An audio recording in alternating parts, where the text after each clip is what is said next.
This podcast is part of the Deluxe Edition Network. To find other great shows on the network, head over to deluxeeditionnetwork.com. That's deluxeeditionnetwork.com.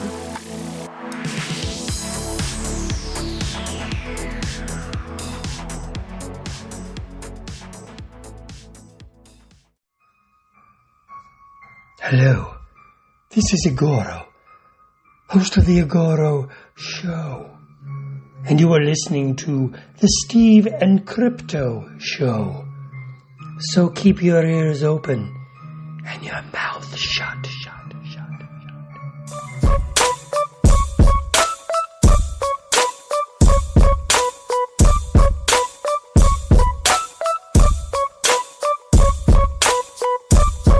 Hey, welcome to the Steve and Crypto Show, presented by thestevestrout.com. I'm Steve, and I am flying solo this episode.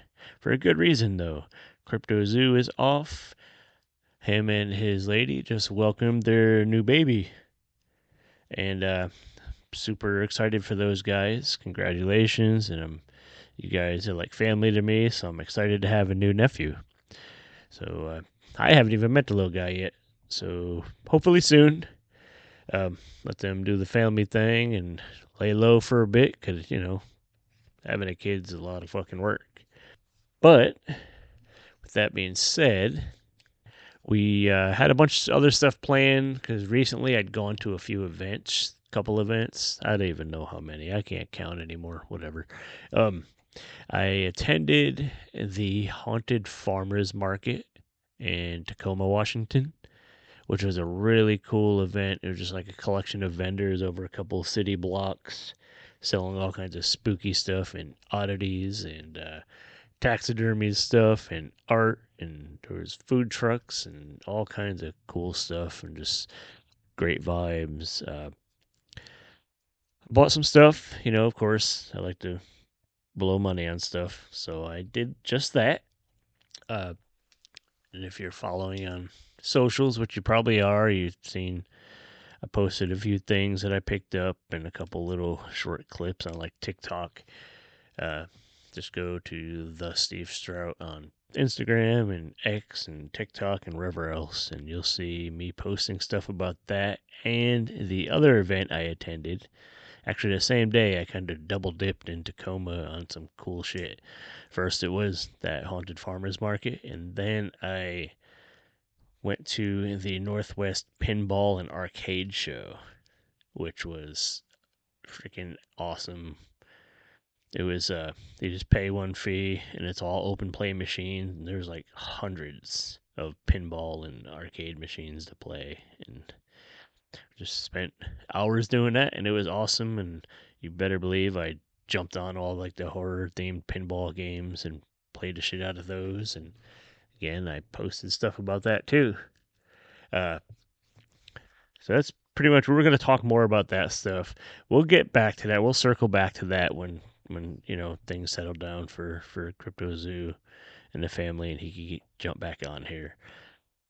We'll talk about that stuff, and you know, we had a misadventure taking a long haul with their kids to try to find Halloween decor because we heard rumors that there was that stuff because it's going to be that time of year, and you know how we feel about that. It's no luck, so we'll have a bitch fest about that and talk about news and movies and stuff. But I do have a really good interview I just did with a filmmaker named JD Ellenberger. So we will run that here in a few. Really good chat. Good dude, talented dude in many aspects of the visual art and media. And, you know, he's an author, filmmaker, like I said. He does art, all kind of stuff. He's a good dude. It was great chatting with him finally because he had me review a movie for him a while back, and it took forever to finally get it together and coordinate a time we could do the podcast. So we finally did that. So that's going to be this episode. The last episode, we kind of got back in the swing of things just in time for the baby to come and throw it back off. But it's all good. Good cause, good reasoning, and we will get back to it. But we still got cool stuff. This episode is going to be awesome. I'm really excited to share it because I've been wanting to talk to this dude for a while, and I finally did. So we'll get to that interview in a few minutes. Before we dig into that, got to run through all our places you can support our show, which right now is very important because you probably saw on social medias that the Steve and Crypto Show are invitees or media guests. We're the official podcast of the Halloween Expo in October in Spokane, Washington. And it's like a really cool horror con Halloween convention with a lot of cool guests. Like so far, they've announced Alex Vincent from Child's Play, Kelly Maroney, us. We're actually on the guest page as like a real life legitimate guest. And same day they announced us, they announced V. Neil, like the Academy Award winning makeup effects artist who created like the Beetlejuice makeup and all that stuff. So like, yeah, that's kind of a holy shit moment. So we got to travel to that show. So everything that comes into the show, whether it be through selling merch or through our patrons or buy me a coffee, any of that stuff does go back into this show, which includes buying new merch. It includes travel to events that we're invited to, because a lot of events you get invited. Here's your space, here's this or that, but you got to get there.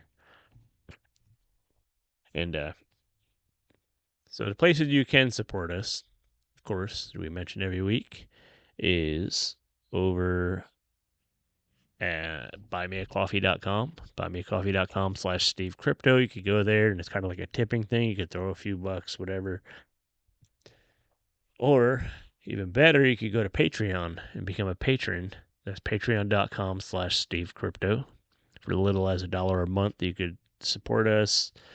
You get access to everything we post over there. We do post some, public stuff there. And we have actually some stuff coming up. When I was at that arcade expo that I mentioned, I ran into an old friend. I've talked about it a ton on here. I used to book and promote stand-up comedy. I ran into one of my old comic buddies. And it turns out he was coming over to my neighborhood, so we sat down and we recorded a little thing talking about what he's been up to. He's been doing some interesting stuff that you guys might dig, you might want to hear about. So go join the Patreon, patreon.com/Steve Crypto. That audio will be going up over there any day now. So that was pretty cool. And of course, it all goes back into the show. And what else? We got merch. I've been telling you guys about the merch all the time. It's pretty cool merch. We got a lot of it. We got like tote bags, t-shirts, magnets, coasters. There's a hoodie over there. A lot of really cool stuff. And of course, the coffee mug that we like to drink our Expedition Roasters coffee out of. ExpeditionRoasters.com. They got a ton of awesome pop culture and spooky themed flavors and blends that you should check out. And when you do, use Steve Crypto at checkout, because we're always trying to save you money so you can use that money and come buy our merch. See, there's a whole method to our madness. So yeah, those are the ways to do it. And of course, follow us both on social media. That's where we post most of our stuff about the show. We don't have like a Steve and Crypto Twitter page. We have the Crypto Zoo 88. We have the Steve Strout, both separate on Twitter and X and all that.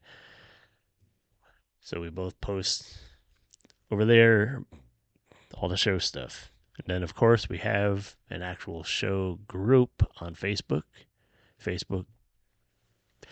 You go there, you know how to go to Facebook. I was almost going to spout off a fucking website, but I don't know the URL to the group. Just go to Facebook and search Steve and Crypto Show. The group will pop up. There's well over 1,000 members. And it's basically, of course, we're going to promote the hell out of this show there, but it's also a forum for you guys to post any creative stuff you're working on or creative stuff you've seen that we should check out. Uh, movie news, memes, as long as they're not too crude or anything, and keep it relevant to like the pop culture and horror stuff. Just whatever. It's just our place to mingle with you guys. And yeah, and then of course, besides promoting us there, you can also head to the Deluxe Edition Network. You hear at the top of the show every week, every episode. We're part of the Deluxe Edition Network. It is a collection of over 20 podcasts of all different genres, uh, comedy, horror, sports, news, just everything. There's something for everybody there.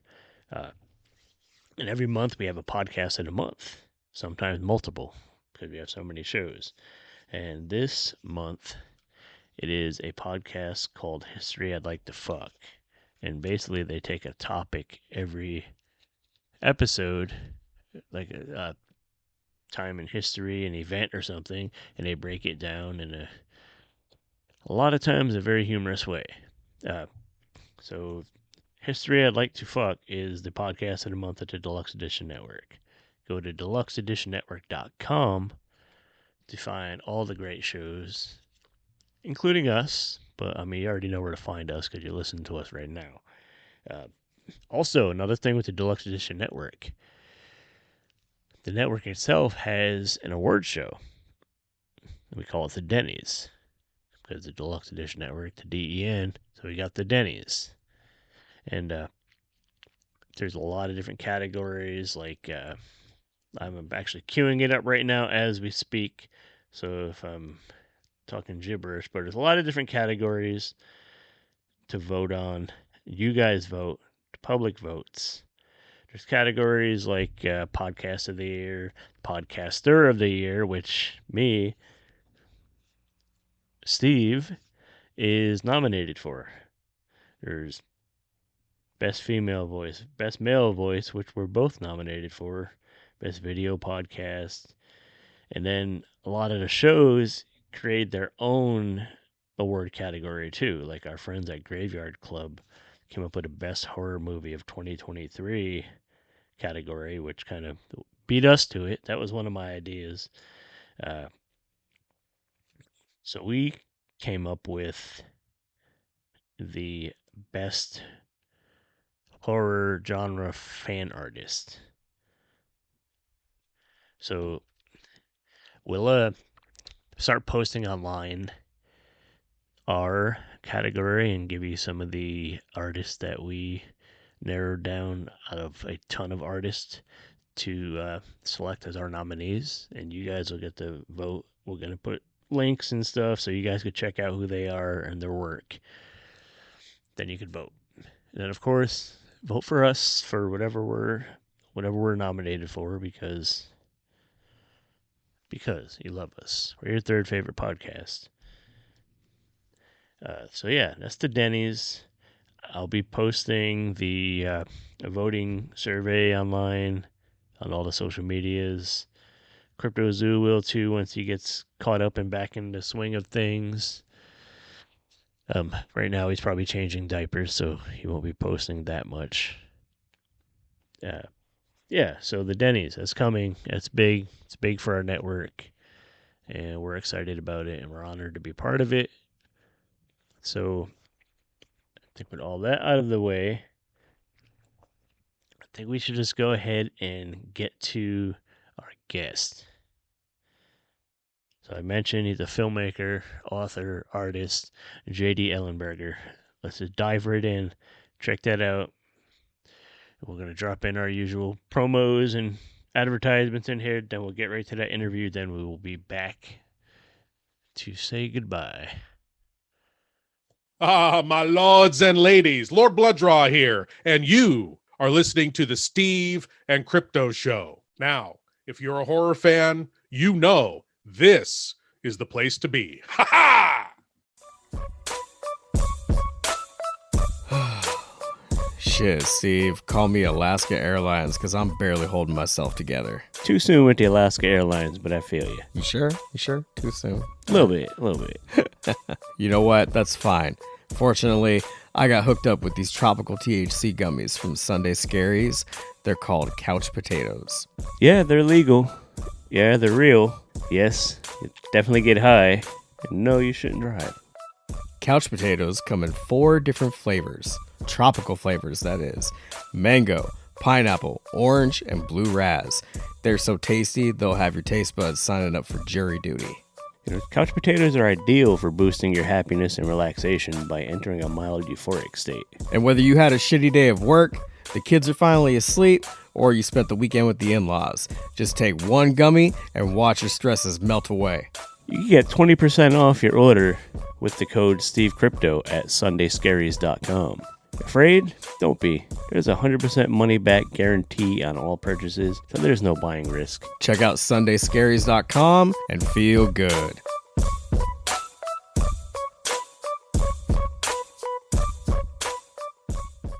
Hey, Steve and crypto listeners, we have a guest that's been in the works for quite a long time. At some point last year, he let me review his film called Lachrymose Primrose. It was a great film, great horror thriller, kind of about a guy going through tough times, kind of lost some family members. He's kind of struggling in his writing career, and then he kind of goes off the rails a bit and spirals into craziness and substance abuse and all the fun stuff in life, you know. Cool kind of, I mentioned in the review, it kind of had like an 80s horror feeling to me, but it had like a crazy nice big twist at the end that he'll tell us a little about the movie in a moment. Let me introduce the guy first. So we have JD Ellenberger. He used to make films as Johnny Daggers back in the day. You might know him from that era of his career. JD, how you doing, bud? Finally got you on here. Good, Steve. Thank you. Yeah, it's a pleasure. It's been a bit. We've been trying to do this for, like you said, probably several months now. So why don't we, since we already mentioned Lachrymose Primrose, why don't we just jump right in? Tell listeners, give them your pitch for the movie. Sell it to them. Yeah, you summarized it really well. The story revolves around a character by the name of Caleb McCallum, who is a once best-selling author. And due to the tragic death of his daughter, it just sends him in this downward spiral. And I feel fairly confident in saying that this isn't really going to give much away. But after his daughter passed, when she was alive, the one thing that she and him liked to do together was tend to these primrose flowers that they had. And so when she passes, his last connection with her is his primrose. And one day while he's in his study working, he happens to look up and notices that all of his primrose flowers have died. And that is the catalyst that just sends him down this massive spiral. I think that would probably do it for most of us. So the film, you filmed it, you basically did the whole thing. You shot it, you edited it. It's pretty much like a one-man show, besides your cast, of course. Yeah. In fact, it became more involved than I even anticipated. And if I may just digress briefly, we weren't even scheduled to film Lachrymose. I had another film in the works, and then COVID hit. Now, the film that I had in the works was much larger scale. I'm talking, we probably had, primary principal actors, we probably had a half a dozen, but then with extras, the movie would have had well over 100, maybe 150 people with multiple filming locations, and the pandemic hit and everything shut down. So I kind of had to switch gears, and I'm also an author. So it's nice I can go back into some of my written works that were going to be written as, short stories in future releases for my books. But I had this one short story that hadn't been released.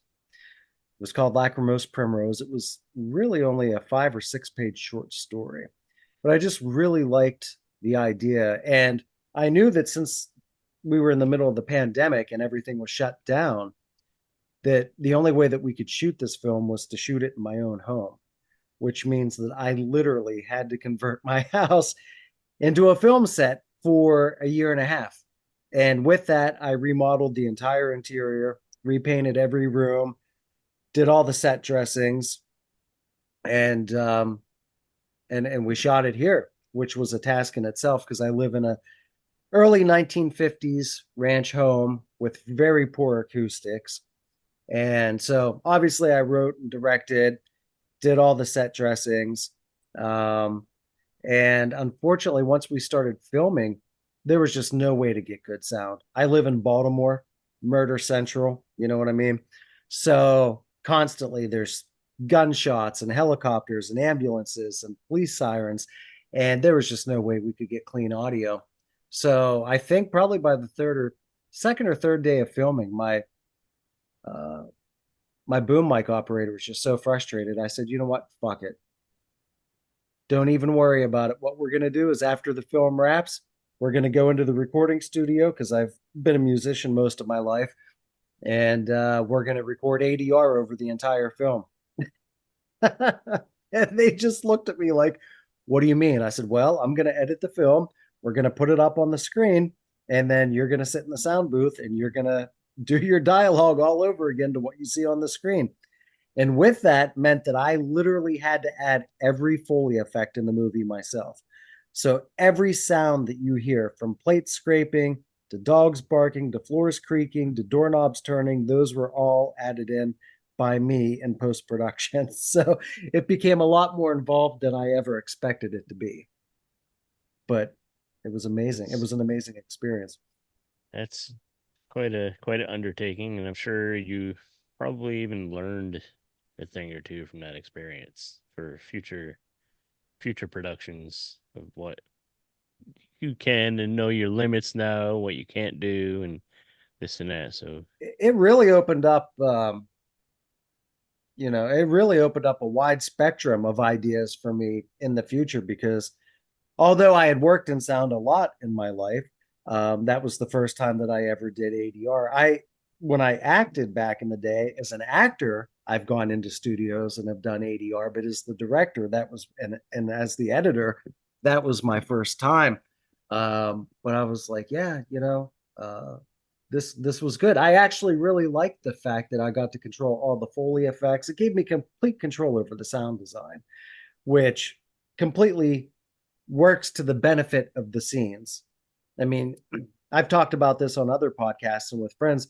You can have an amazing movie, but if the sound effects aren't right, if the music isn't right, it could completely, if you think back to some of the scenes that you watched, if there were different types, even the styles of music that a director or editor chooses for the scenes can completely change the mood. So the fact that I was able to have full control not only over the music, but also over the Foley effects and really, really make scenes creepier by the sound effects that I was able to add in was really a benefit. And actually, as a matter of fact, the version of the film that you saw probably is not even the definitive version because it ended up changing several times after I thought that it was done. I get so meticulous about things that I'm like, oh, I want to go back and switch this. And then the film actually came out on Amazon for streaming in January, ran from January to March for literally 90 days, but it was the abridged theatrical cut. So it was actually 20 minutes shorter than the extended director's cut. And I decided to remove it because I felt that if I wanted people to see the film the way it was truly meant to be, it needed to be the director's cut. So I took it down off of Amazon, and it should be up on Amazon again within the next 2 weeks. I'm just waiting for Amazon to get everything ready on their end, but it's been approved, and now it's just waiting for Amazon to actually get it live again. and they'll just drop it in there and not tell you, and you'll find out. Oh, Sounds like you probably know. Believe me, that's one thing that pisses me off. I love the fact that we live in an era where filmmakers are able to get their films distributed themselves. And later on, if you want to talk about a distribution nightmare, I got stories for you because I just left who I was with. And Lachrymose is completely self-distributed. But so it's great that we live in that era. But when I uploaded everything to Amazon, uh, they tell you make sure you upload your film at least 30 days before you want it to premiere. I said, okay, that's fine.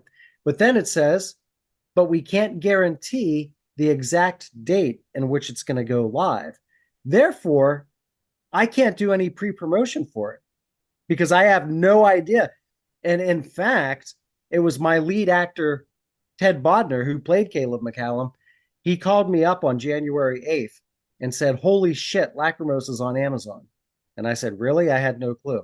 So it's terrible that they can't give the filmmaker at least a little bit of notice in case you want to do some publicity for it. So You would think because you're going to drive traffic to their platform, right, which obviously they're probably making more money off it than you will. So most it's like, certainly. yeah, Most filmmakers, we make $10 for every 1,000 streams. that's If you want to absurd. talk about That's absurd. absurd. It's bad. It seems that those streamers are hitting everybody. Yeah, Musicians get fucked. You guys get screwed. right. It's bad, man. I guess um it is coming on Amazon soon, and there's plans for physical release. Physical releases, multiple releases. In fact, you'll be pleased to know this. I intentionally did not spill the beans to you during our correspondence. We're in the midst of getting everything set up now with the storefront. My hopes would be that physical copies will be for sale within the next month. So Blu-ray and DVD, and there's going to be two versions. There's going to be the theatrical cut, which has some different elements to it than the extended director's cut. And then, of course, the extended director's cut's 20 minutes longer, and even some of the scenes in that differ from the theatrical. So for diehard fans and people that just love to see every facet of a film, there's a reason to buy the theatrical cut. There's a reason to buy the extended director's cut. After they're released in the future, we're going to do 3D VHS limited edition release. And the one thing that I hadn't told you is that and there's different covers. For the theatrical cut, there's a different cover than there is for the extended director's cut. But the kind blurb that you so nicely did for the film is actually on the cover of the 3D VHS, which you knew that, but it's also going to be on the theatrical cut version of the DVD. Oh, extra cool, extra cool. Yeah. Well, hopefully my blurb grabs somebody's attention and they buy a copy. I definitely dug it. I mean, you pretty much nailed it, in my opinion. In fact, you made me think a little bit by your blurb of things that I hadn't really thought of before. It's always wonderful to hear, an outsider's opinion on the film. And you basically said that, I mean, it does get pretty wild at times. And the fact that you said it's not for the easily offended, I never really thought about it being that way until you mentioned it. And afterwards I reflected and I thought, I guess perhaps in many ways it probably could be to some people. That was never my intent, but it definitely does get very brutal in parts. Kind of got my wheels turning, thinking about a brief. Not to shy away from this film, but kind of made a comment about awful distribution stories. Now I'm kind of intrigued to hear a quick story or two. Well, I won't go into any names just out of respect and For staying sure, professional, but the distribution that I have been signed with since the start of my career, well, I mean, number one, I have a problem with independent distribution companies to begin with, whether they're for films or whether they're for book publishers, because I made a promise to myself this year in 2024 that I was going to take the rights back to all of my works. So I have a book publishing deal, and then I had my film making deal. The film company that I was signed with, they haven't paid any of their roster for 2 years. There were some personal things that were going on there. So it's been said, but still, you can't, a lot of filmmakers like myself, I'm a full-time artist. So when you go without any pay, that, that pretty much puts a hurting on the artist. But also, everybody thinks that once you get signed, oh, this is great. I have a major distribution deal now. Yeah, Well, they don't realize that in the era in which we live in, the distribution companies do not do any promotion. They do not put any money into promotion. They expect the filmmaker or the author to do all the promotion. And my philosophy is that if you feel the artist is good enough to sign, then you should be willing to invest a little bit of money into that artist's work. Because if I'm spending every day on Facebook or Instagram or any other social media site promoting what I just did, then I'm not working on something new to put out for you. So it benefits both parties to do a little publicity for the artist. I mean, you're going to get your money back in the end by drawing traffic to the release. But so it was the same way with the book publishing world. It was like no promotion done whatsoever. I had to do it all. And I basically said, fuck it. If I have to write, direct, edit, do everything with the movie, and then do all the promotion myself, and then somebody's taking a rather exorbitant cut,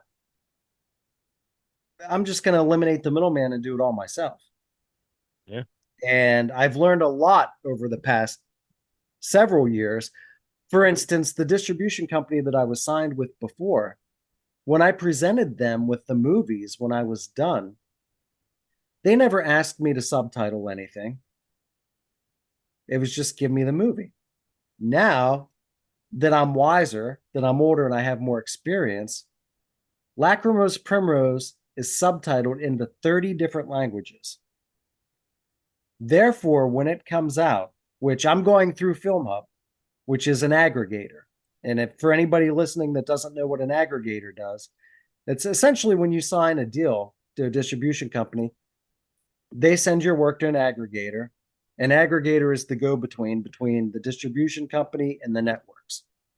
You pay the aggregator $2,000 for 2 channels, and then anything else that you want on is an add-on charge. So you might tell an aggregator, I want to be on Showtime and HBO. And then you might decide you want Cinemax or Hulu or any of these other channels, and then each one's a different add-on. Well, there's a company called FilmHub that's just for independent filmmakers. They act as an aggregator. Of course, they do have a fee for each film that you sell, but they act on your behalf and they distribute your film around the world. So when I was signed previously with a company that was doing absolutely no promotion for me whatsoever, nor did they do any subtitling, that limited my releases to English-speaking countries, primarily the US, the UK, and Canada, and that was about it. Yeah. Now that I've taken matters into my own hands, I'm doing things the right way. Lachrymose is subtitled in German, it's subtitled in Japanese, it's subtitled in Icelandic, Norwegian, Swedish, you name it. That way I can get the film in every nook and cranny in the world. So more marketable in more markets. So yeah. Exactly. So I've never had that option before. That was never even presented to me. I just assumed that that's something that the distribution company would handle, and they never did. So now I'm taking those matters into my hands, and I've done that, and everything's been submitted to FilmHub, and they'll get it into, all the nooks and crannies around the world for us. So that's hugely monumental. So I recently regained all of my rights back to my first major released film, which was my documentary, Blood on the Reel, The Guts Behind Indie Horror, which is how I think you found out about me. Yep. Because our fellow friend and filmmaker, Craig Everett Earl, was involved. He was interviewed for that. And then also, probably 5 years ago, I did a silent 1920s black and white neo-noir thriller called Noctambulist, and I've regained the rights to that back. So both of those films are getting an aesthetic overhaul with different covers and some different features, and I'm even adding in some elements to Blood on the Reel that weren't in the previous version. So it's going to give some of the fans something to look forward to. Cool, and this will all kind of coincide with you relaunching your storefront and all that. So you'll just have, when you open it, you just have a bunch of really cool shit on there. Exactly. That's my Yes. philosophy. The more you can add to Yeah. the store, the better. So Yeah. You mentioned also being a writer. yes, What's sir. tell us a little about some of the stuff you've had published so far.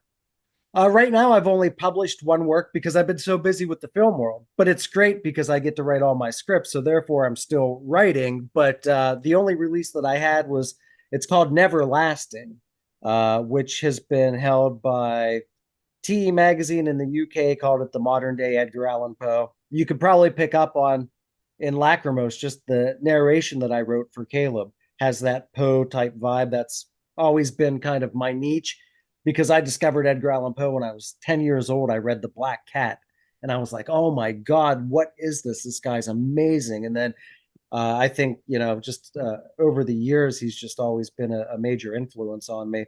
So I did Neverlasting, which was released, I think, in 2015. And it's an illustrated horror novella.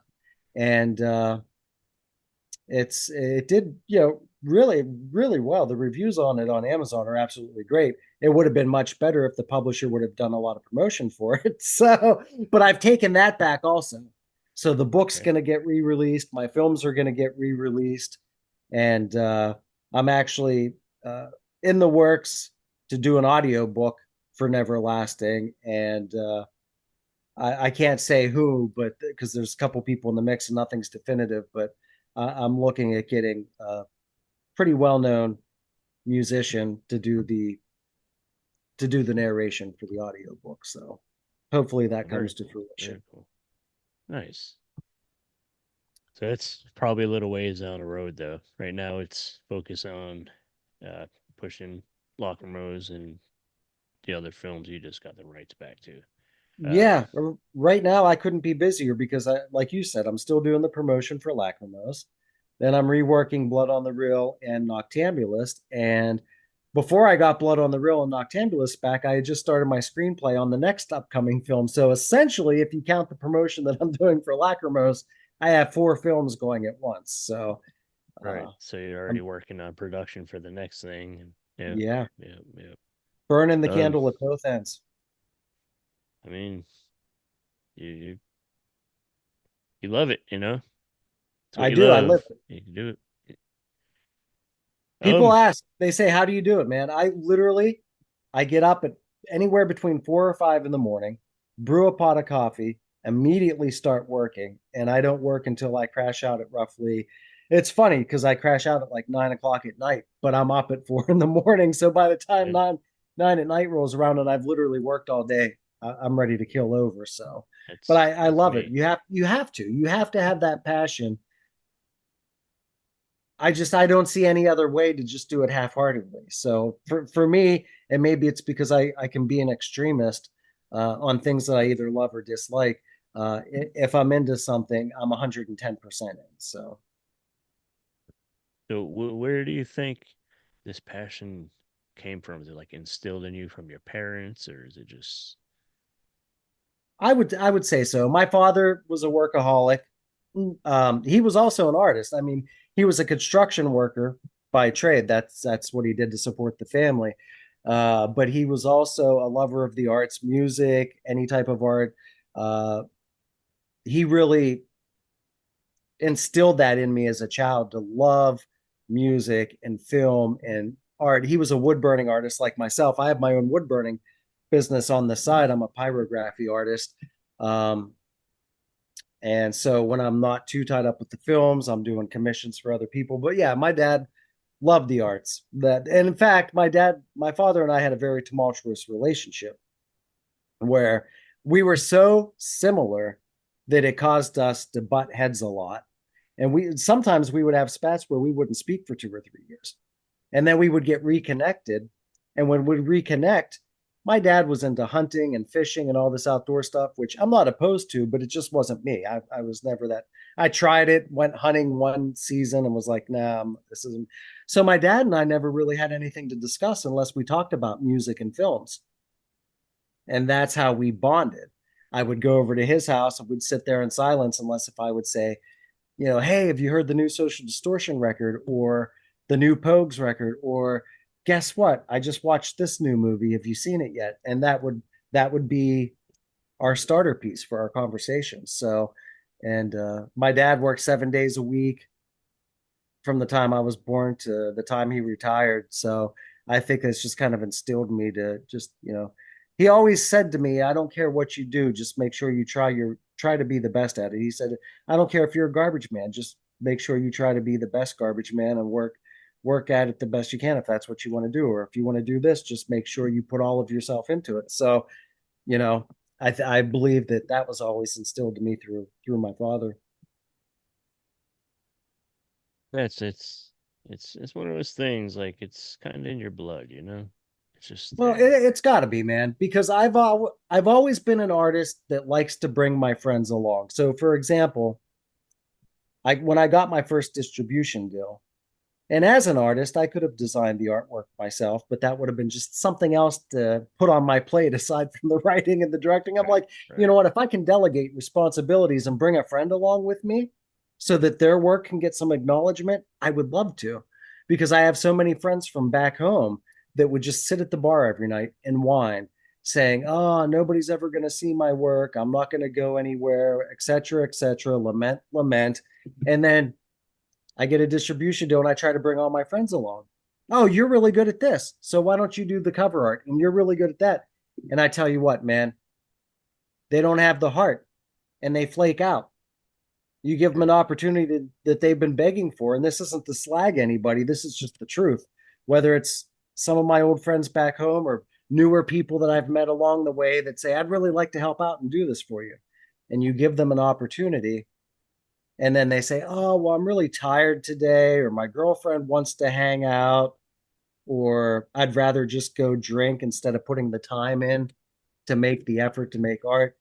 And that just infuriates me to no end. I mean, I might not have a life outside of my work, but it's what gives me pleasure. And I know that I'm giving all of myself to it. And I don't expect everybody else to live at 24 hours a day. But if you don't have some type of heart and determination into bringing your vision to fruition, you're never going to make it. So I choose to go at it in a complete extremist way and pour all of myself into it. So Yeah, I get it. You put everything into it, and you would expect anybody you try to bring along, like you say, to at least try to match that passion and that fire, but yeah. they don't. It kind of sucks, man. It's tough because you're kind of It does. putting I believe me, yourself I don't out. want to be a one man show. I would prefer to have a team It to would be really help awesome. Yeah, take things off of me. You know what I mean? I'm fine if you let me write and direct and do all that. That's great. And I believe, you know what? Actually, the editing process is actually one of my favorite aspects of filmmaking, because that's when you actually get to make things come to life and you can actually change the entire story just by certain cuts that you make. And so I say that I would like a crew, but then again, I don't know if I would really like to give up the editing process because it's so enjoyable for me. But if I did have other people that could come along, it would be nice just to share some of the workload with someone and say, look, can you? But it's just so hard to find that I just decided I would just do it all. And I don't say that braggadociously by any means. By no means do I say that, but I just feel that I've been let down by other people so often that at this point I'm just like, fine, I'll do it alone. So right. So basically you do it all. What is your background in filmmaking? Did you do any like formal schooling or anything? Are you just teaching yourself stuff as you go, or I never did. In fact, I never aspired to be a filmmaker. I was a musician my entire life. In fact, right before I signed my distribution deal for the films, I was in a touring band, and I had moved from my hometown near Pittsburgh, Pennsylvania, to Baltimore, Maryland. And I thought, oh, I'm just getting too old for the road for being in a touring band, going from city to city. And sometimes you'd get stiff from the club owner and so forth. And I'm just like, I don't know, I'm getting too old for this. And I had made films before that. My film career started in 2010. So I'll digress.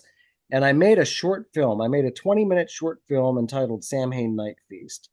And it was just something for me to do. It was an excuse for my friends and I to get drunk, have a fun time, and make a movie, and something that we wanted to see.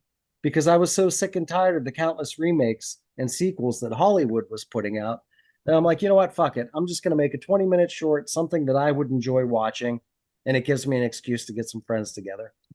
I never expected anybody to see that film. It was only meant for me and my friends.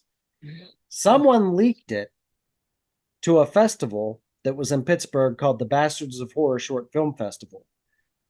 And about a week after the short film was done, I get an email from my cousin who said, "Did you know they're showing your movie at the Bastards of Horror Short Film Festival?" And I said, "No, how in the hell did they even find out about it?" I think he was the one that might have leaked it to them. Right. But nonetheless, I reached out to the festival and I said, "So, I hear you're showing my short." And they said, "As a matter of fact, we are." And I said, "Okay, that's great. One stipulation is that you give me a free ticket to come and watch it on the big screen." And they said, "Yeah, no problem. We'll give you a ticket and plus one so you can bring a guest." And so I show up at the festival with no expectations at all. I figured I'm going to be up against seasoned filmmakers, people that actually know what they're doing. I didn't think I had a chance, but I just wanted to go watch the movie on the big screen. So I'm actually outside partying and drinking and having a good time, missing all the other films. And somebody comes running out and they're like, "Johnny, Samhain Night Feast is on. You better get in here." So I get in. Now, there's some subtle humor in the short film. You have to be a horror fan to get. Well, I walk in and I'm a little, like I said, I'm a little insecure because I just did this for fun. And I knew I'd be up against some seasoned filmmakers. So I walk in and people are laughing at the movie. And I'm like, oh God. I'm thinking they're laughing me off the screen. It's this bad. They're laughing. I wanted to just sink into the seats. Come to find out, they were actually picking up on the little bits of humor that I had put into the film. And they were laughing along with the subtle humor that was in there. And when the movie was done, much to my surprise, I got a standing ovation. And Tim Gross, who was the festival director, came out and said, "Well, we have a winner. Tonight's best short, Samhain Night Feast by director Johnny Daggers." I'm like, what in the actual hell? I did not expect any of that. So there I thought, well, if we can do this well with a 20-minute short that we didn't even try, let's put together a legitimate production company and see where we go from there. So I immediately broke the cardinal rule of independent filmmaking because they say you should always make 15, 20 shorts before you even attempt to make a feature. Nope, not me. I was so ambitious. I'm just like, you know what? We're going to do a feature now. And I started working on a film called Caustic Zombies and got to have a one-on-one sit down with Mr. George Romero, fellow Pittsburgher. And George and I sat and talked, and George gave me a lot of advice and told me what to do and what not to do and gave me his blessings in making another zombie movie in Pittsburgh, home of Night of the Living Dead. So that was truly amazing just to have that opportunity. And, you know, still then, I didn't really take filmmaking that seriously. It was still party time for me. I think I was coming from that rock and roll lifestyle still, from being in bands, that I just wasn't taking filmmaking very seriously. And Caustic had a very successful red carpet premiere at the Hollywood Theater in Dormont, Pennsylvania. It was sold out, and a lot of people like John Russo from Night of the Living Dead was there, and Gary Striner from Night of the Living Dead was there. George couldn't make it for whatever reason, but what everybody saw on the screen that day was just kind of a rough cut because my editor didn't have the film fully together, to my dismay, because I was told that it would be finalized and ready to go for the premiere. But people saw a rough cut. And then the editor, who was also the cinematographer, we had a falling out, and he kept all the tapes. We actually shot on film, and he kept all the footage for several years, didn't want to give it back to me.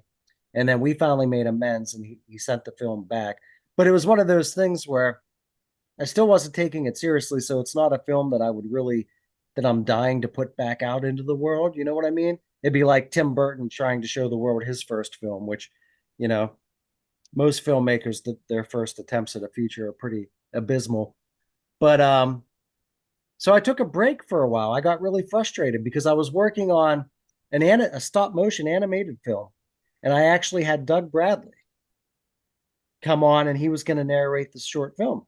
So Doug and I were working very closely. Doug Bradley's wife was actually one of the animators. Steph Shulo. She's an amazing artist, and she was helping to sculpt the dolls and everything.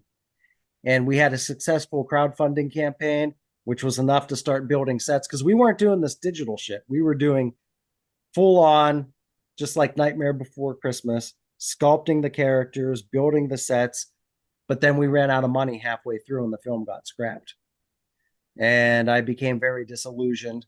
I think because the short film happened so easily and success came so quickly that I was just like, hey, this filmmaking thing is a breeze.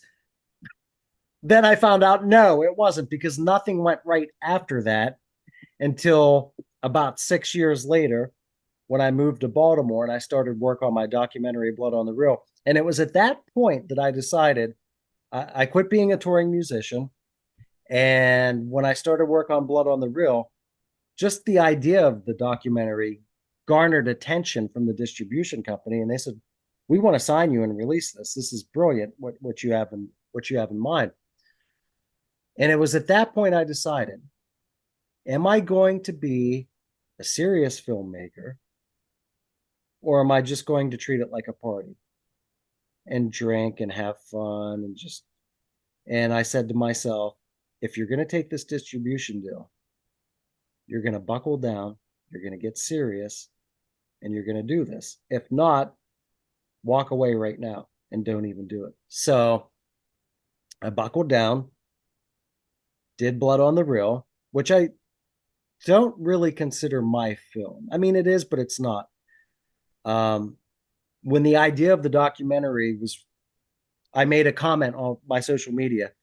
The documentary was only supposed to be me and 4 other filmmakers just talking about our trials and tribulations of making independent films. But once word got out, I had literally over 100 filmmakers from around the world, Australia, New Zealand, Canada, the UK, everywhere, say, we want to be a part of this documentary. We want to tell our stories about the trials and tribulations that we went through. And I thought to myself, well, this is great, but I don't have the money to travel, to traverse the globe, to interview and record all these people in person. So I just said, you know what, I'm going to come up with a list of ideas and topics that I want each filmmaker to touch upon. And then they're filmmakers, so I'll just have them film their own segments and then send it to me. So you have some segments that are shot very beautifully, and then you have some that are more rudimentary depending on the skills of the filmmaker. So, and then you have also a multitude of different cameras being used. So, I can't really say that it would be different if I got to meet with each one of those and film them myself, but because they all filmed their segments and then sent them to me, I kind of just put it together, you know what I mean? But a lot of great stories in the documentary. And it was great to see that, some of the problems that filmmakers have in the UK might not be the same problems that filmmakers in the US have, or in New Zealand or Australia, because every country has different laws as far as permits and all that kind of shit. So it was just really cool to hear how different filmmakers in different countries have their own set of problems. So I know I got really long-winded there, but so that's literally when I started getting really serious. And when it came to Lachrymose, this was the first film that I basically went through YouTube college, if you know what I mean. But I spent hours and hours and hours learning how to edit in DaVinci Resolve, and learn how to color grade, and learn how to do everything that I could apply to Lachrymose. And at one point, Ted Bodner even said, he's like, Jesus Christ, man. He's like, it's like you went to college, the amount of shit that you learned over 2 years' time. But it was just literally just watching course after course after course on YouTube and learning everything that I could. And so, now I'm at the point where it's like, yeah, okay, I consider myself a serious filmmaker. We always grow, we always learn. There'll never be something to not learn. And I still know that I have a lot to learn, even though I've been doing this for a while. But I've gotten to the point where, yeah, I've been so super serious about the whole thing. And I So, hope that shows in Lachrymose. I hope that people watch Lachrymose and they compare that to Noctambulist, which was 5 years before that, and then Blood on the Reel, which was 4 or 5 years before that. I hope they see the progression that I've made as a filmmaker. yeah, I think they will. I mean, I've only seen Blood on the Reel, and it was definitely. I personally liked how each segment, each interview was shot differently. Mm-hmm. Just there's all these indie filmmakers. It just felt like a collection of. It was about indie filmmakers, and it felt like a indie documentary. They were just so all over the place, but there was so much good info in there, and I can imagine probably like you say, it's around the time when you decided to get serious. Like I feel like Yeah. I'm sure interacting and conversating with all those filmmakers, you probably learned a lot of stuff you didn't know and probably got a lot of inspiration. Is that pretty fair to say? Very fair to say. I mean, the one thing that I feel, I mean, there's filmmakers that I never knew of until I made Blood on It. James Balsamo comes to mind. Right. Used to be with Troma, then branched out on his own. James and I are really close. He has his own production company, Acid Bath Studios. And James kind of turned into the unintended co-host of the documentary, the way that I worked him in, just because what he sent me was so great that I'm just like, oh, he's almost like a second host to the documentary. So he kind of sets up a good majority of the topics. And another absolutely wonderful, actually, two more. I mean, there were a lot of great filmmakers in that documentary, but I met James Balsamo through that. I got to meet another really great filmmaker by the name of Vito Trabucco, who made a wonderful campy 80s film called Bloody Bloody Bible Camp. And then I got to meet Michael S. Rodriguez, who just released Daisy. I think that's his newest release. And then before that, he did Night of the Sea Monkeys and a couple other things. But these guys are making such great independent films that I never look at anybody like, you obviously in this industry, you've run across these people, and I'm sure podcasters are the same way. Back in the day, I used to work at a tattoo shop, and tattooists are the same way. They're all catty. They're always putting down somebody else's work. They always act like, oh, this guy, we don't want them to succeed. That's not the way I approach things, man. Those filmmakers that I just mentioned, like Vito or James, you know, or Michael S. Rodriguez or our good buddy Craig Everett Earl or anybody, if they make a great movie, I'm like, you go. You just raised the bar for me to make my next movie even better. And it should be a friendly competition. Like, I Yep. want you to succeed and make an amazing film because then you're going to inspire me and I'm going to want to at least match you or try to one up my game and do a little bit better.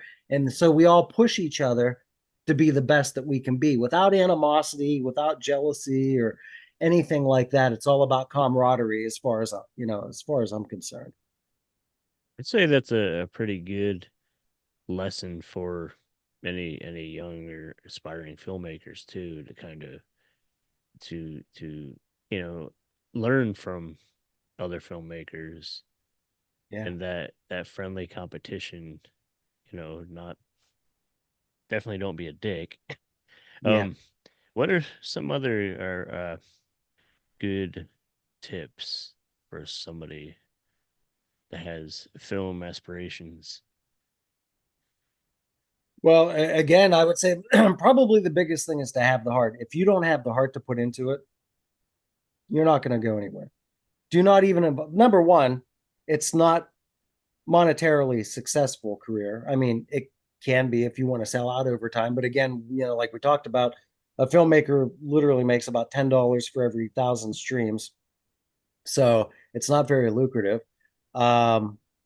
You have to have the drive and passion. I mean, there were times when we were making Caustic Zombies that, I wasn't, in fact, I don't even think that it was really a thing back then as far as Indiegogo and GoFundMe and all that. And that really, that kind of crowdfunding sources didn't even come about then.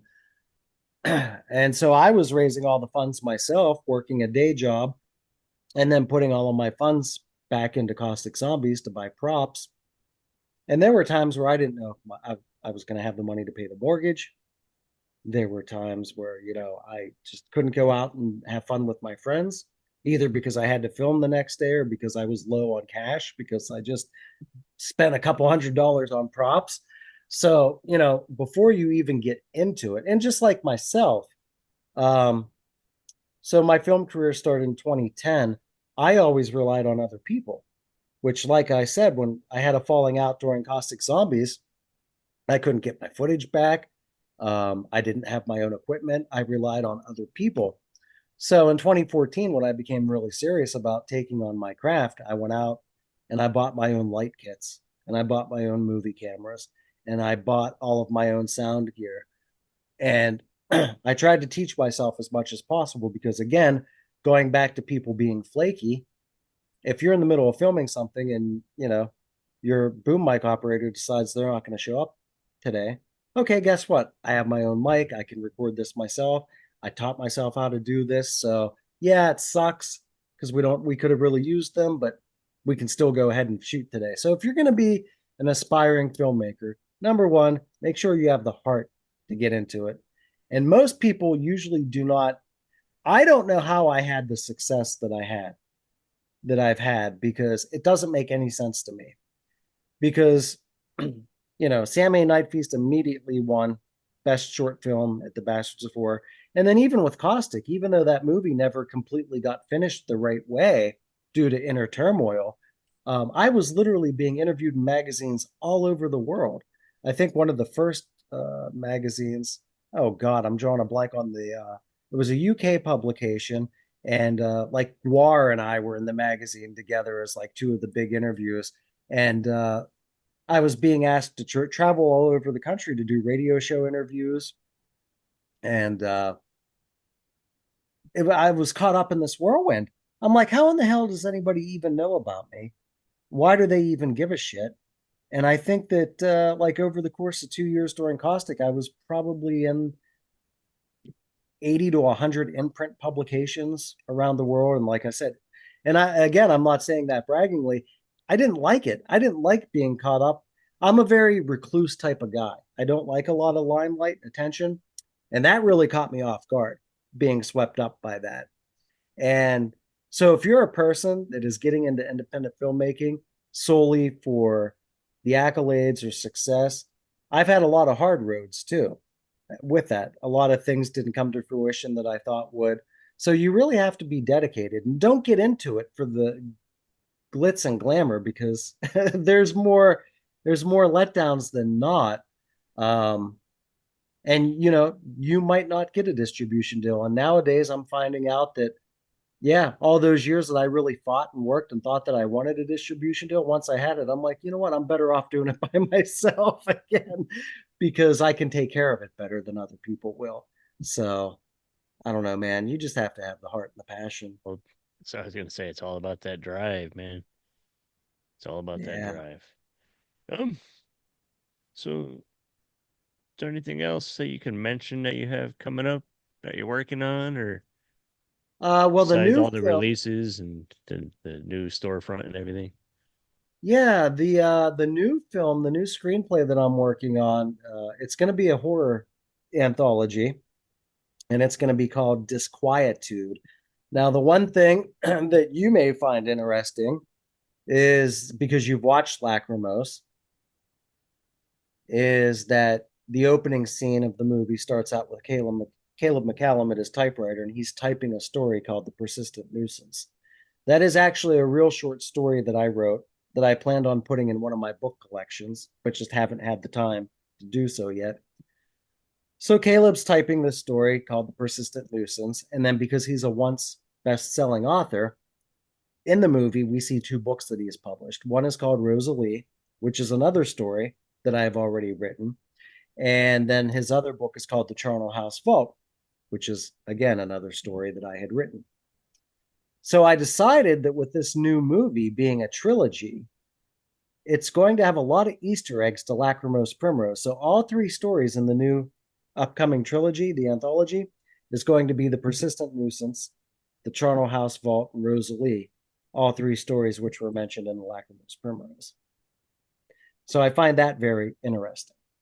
And then the title of the film, Disquietude, is actually a word that Caleb uses in one of his narrations. So if anybody is a fan of Lachrymose, they may pick up, and if they hear this interview now, they'll definitely know. But the title of the film and all three stories are straight tie-ins to Lachrymose Primrose. Clever. I like it. And it kind of feeds into your own writing as well. Yes. So once you do put that stuff out, you'll have this book that's connected to the movie, that's connected to the other movie, and it's just like a whole big genius marketing thing. I like it. Yeah, exactly. Like it. So yeah, that's what's in the works right now is the screenplay for the next film, and we've started doing some casting, and there's going to be some cast members that like a lot of filmmakers, I enjoy working with people that I've built and established a good rapport with. And so, for instance, the one story, Persistent Nuisance, she's not going to play the lead in it like she did with Noctambulist, but Lauren Pill, who was the lead actress in Noctambulist, she'll be coming back. She'll be making an appearance in The Persistent Nuisance.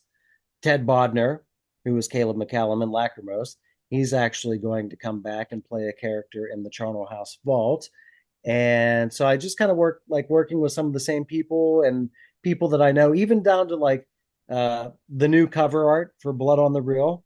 I reached out to a longtime friend of mine who's a horror actress by the name of Rhiannon Nicole, and she's going to model for the cover of Blood on the Reel. We have a really cool concept in mind for that. So Rhiannon and I have been in communications this past week about setting up a photo shoot for her. And so I just like to work with a lot of people that I've already established really good rapport with over the years. And then, of course, bring in some new people also that I'm looking forward to working with. But yeah, there's definitely a lot going on right now. Very cool. What are the best ways for listeners to keep up on the latest from JD Ellenberger? I would say probably the best. See, I'm not up on a lot of social media like these young kids are nowadays. I'm going to sound like an old crotchety. You don't have a TikTok? I don't have a TikTok, nor will I ever. There's no TikTok. I'm 50 years old, for crying out loud. I don't need a TikTok. I would say, honestly, the best way would be through Instagram, JD_Ellenberger, or Facebook, JD Ellenberger, the official Facebook page. And I try to keep those updated fairly often. I mean, there's some other Facebook pages. There's Ellenberger Films for my film production company, but which may be a good one for people because that'll keep you abreast on everything that's going on, not just specific films. So Ellenberger Films on Facebook, or you could check out JD Ellenberger on Facebook or on Instagram. So, no, I do want to add, they do follow you. I know you did mention you do the wood art, and I know you post a lot of that on there, and I really encourage people to go check it out because that shit. Oh, thank you. Been amazing, been really cool to see that thank whole you. other yeah. No, go ahead. I didn't mean to interrupt you. I'm sorry. No, good. I was just saying that whole you're not just a writer and filmmaker. You're also a visual artist too. That's putting out really nice shit. So it's good to see, man. You're a busy guy. Thank you. Yeah, they can find any of the pyrography art on Hope and Anchor Customs on Facebook. Okay, so you have a whole separate page for that. Okay. Whole separate page. Yeah, that's Hope and Anchor Customs on Facebook. When that business started up, I was doing mostly all horror art. I was doing everything from all the Universals. I did they're all commission based. So I was getting commissioned for a lot of horror work. I was doing Frankenstein and The Bride of Frankenstein and Phantom of the Opera and you name it. And then over years people are like, oh, you do really good work, my dog just died, can you do my dog? So I started branching out and doing other different things too, but whatever people want to commission me for. I've done a lot of musicians, a lot of requests for like Elvis Presley, pieces, and Johnny Cash, Waylon Jennings, and stuff like that. So I always have to stay busy doing something. I can't Yeah. be idle. Yeah. And you're still enjoying yourself, right? Most certainly. That's what's up. That's where it's at. So is there anything else you want to add here before we let you get back to your evening? No, I just want to thank you and your listeners for having me on. And again, look for Lachrymose to stream in the coming weeks. As I mentioned, I'm going through a company called Film Hub is the aggregator. And then this past Friday, they sent me an email saying that everything's been approved, it's passed quality control, and that it's going to be streaming on Amazon, right? And they'll be adding more in the future. But the first two streaming services they got up were Amazon and UDU TV, which is a Roku device channel. So, but then so I emailed Film Hub back and I said, so when's this going to go live? And they said, well, it's going to be anywhere between 2 to 4 weeks probably before it's live. So I would say within probably the next 2 to 3 weeks, fingers crossed, that Amazon has it up and ready to go. And like I said, in the meantime, we're in the works of getting our shop put up.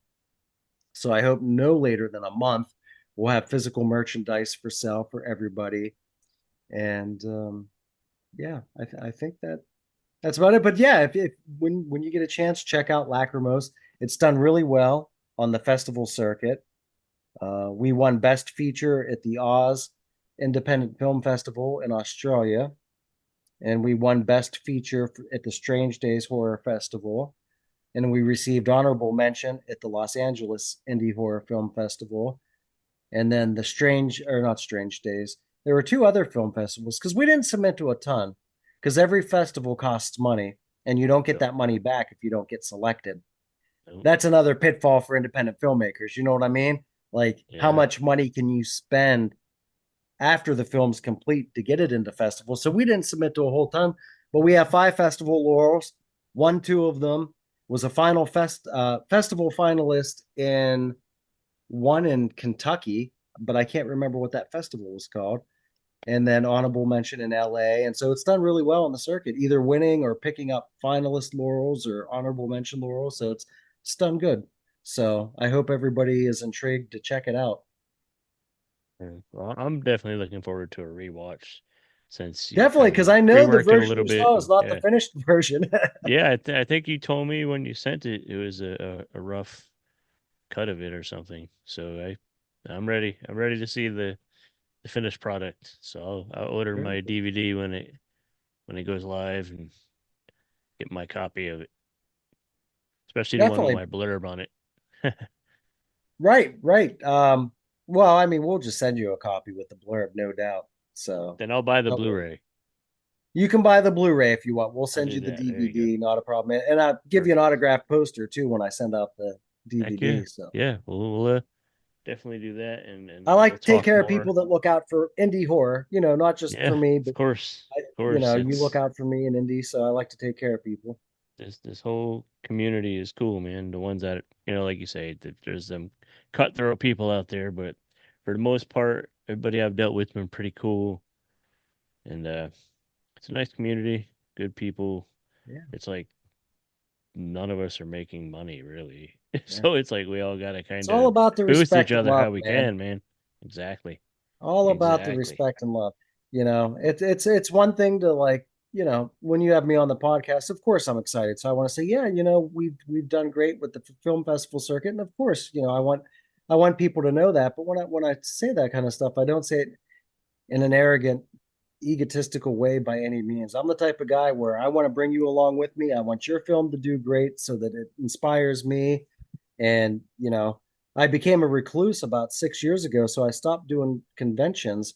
I need to get back into guesting at conventions again. But, you know, I'm the type of guy that if you come up to me, I'll sit down and drink a beer with you. Let's just we're all in this together. You know what I mean? So let's treat each other with some love and respect. And to me, that's, I think, what it's all about. I think that's probably a good way to end the interview on a positive note, just everybody getting along and doing it for the love. And there's nothing wrong with bragging a little. Good if it's more less bragging. It's more just being proud of your art. That you Exactly. know that you put a lot of love and heart into. Be proud of it, and you know, shout from the rooftops or whatever the saying is, and let the world know. Hey, I look at it this way: from the time I started writing Lachrymose to the time it finished post production, it was nearly 4 years of my life. So that's a long ass time to dedicate something. Well, JD, thank you, man. Thanks for hanging out. I'm glad we finally got to do this. Definitely, Steve. Thank Long you. time coming. Yeah, I enjoyed it. Hi, I'm Doug Jones, the tall, skinny, goofy actor who plays lots of monsters and creatures on film and in TV. But today, I want you to know that you are listening to the best podcast on the air, and that would be the Steve and Crypto Show. Hey, we are back. Thanks to JD for hanging. Finally, the movie was great. You guys go check it out. It's on Amazon. Get a hard copy of it too. That way, more money goes into his pocket for his next project. Make sure to visit all the places we told you to support the show, especially Patreon, because I really want to build a community over there. Not just because monetarily helps the show, because there is a free join option, which will let you access some of the stuff. But over there we try to make it more personal. Like on this show, we talk about, we'll have filmmakers and talk about horror movies and pop culture stuff. Kind of stick with that theme. Over there, we kind of let you into our personal lives more. Like I just mentioned earlier that I had an old friend on the chat about, comedy days and what he's doing now. That's a part of my life, personal thing, and we put that on there. And Crypto has posted stuff, trips with his family and stuff, all kinds of stuff. We just kind of let you guys in a little more over there. And we're going to start doing, hopefully like meetups, like book club kind of things, but not books particularly, but just, we'll do like a Zoom chat with patrons and just talk about whatever we've been watching or what we want to watch, what we're excited about, what we've read, what we should do on the Steve and Crypto Show, anything. So yeah, get over there, patreon.com/Steve Crypto. Join up, a little as $1 a month. It all really helps. Stay tuned about the Halloween Expo. That's happening early October. And I'm sure we'll have some other events before that. But Halloween Expo, it's going to be awesome. I am so very excited and humbled and honored that we were invited to be part of it and to be part of such a group of guests. It's wild, man. Our little old show is doing stuff and wouldn't be possible without you guys. So there's that. Buy me a coffee, buymeacoffee.com. Go over there, leave us a tip. Buymeacoffee.com/Steve Crypto. I got to make sure to add that. The merch page, I don't think I mentioned where the merch page is. Go to Etsy and search Steve Crypto Show. And our page will come up and you'll find all the merch options. And I'm always running sales and knocking discounts off and stuff. So head over there, get a t-shirt, get some cool merch, support our show, look fucking cool doing it. What more do you need, And then leave us a review and rating wherever you listen to podcasts. And follow us on all the social medias. He's CryptoZoo88. I am the Steve Strout. And I have been for 100 years and always will be. And I think that about wraps up this episode. We will see if CryptoZoo is ready to come back on the next episode. If not, we'll still be here, and he'll be here in spirit with us. And again, congrats to Crypto and Sarah. Love you guys, and I am super happy and proud of you guys, and can't wait to meet the little guy. And now, stay tuned on the socials. Vote for us in the Denny's. We will see you guys on the next episode.